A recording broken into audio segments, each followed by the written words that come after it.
స్వయంగా సముద్రమే అభిషేకం చేసే శివలింగం గురించి మీకు తెలుసా? అది గుజరాత్‌లోని స్టంబేశ్వర్ దేవాలయంలో ఉంది.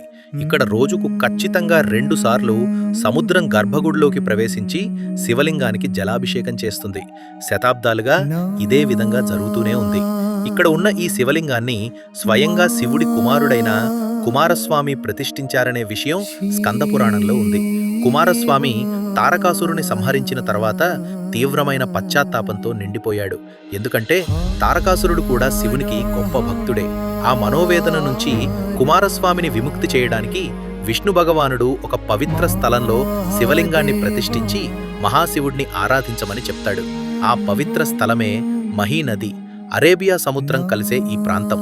ప్రతిరోజు అలలు ఎగసి వచ్చి ఆలయపు మెట్లను గర్భగుడిని ముంచి అక్కడ ఉన్న శివలింగానికి జలాభిషేకం చేస్తాయి. అందుకే దీనిని అదృశ్య దేవాలయం, గాయబ్ మందిర్ అని కూడా పిలుస్తారు. శతాబ్దాలుగా ఉప్పు నీటిలో తడుస్తున్నప్పటికీ ఆ శివలింగానికి ఇప్పటికీ చెక్కుచెదరలేదు. కుమారస్వామి పశ్చాత్తాపం, మహావిష్ణువు మార్గదర్శకం, మహాదేవుని కరుణ ఇవన్నీ కలిసిన ఆలయమిది. ప్రతిరోజు సముద్రపు అలలు తగ్గగానే వేల సంఖ్యలో భక్తులు వెళ్లి స్వామివారి దర్శనం చేసుకుంటారు. మీరేమనుకుంటున్నారు? ఇది శివుడి లీల లేదా ప్రకృతి రహస్యమా? మీ అభిప్రాయాన్ని కామెంట్స్లో చెప్పండి. ఇలాంటి దివ్య కథలు వినాలంటే ఫాలో అవ్వండి.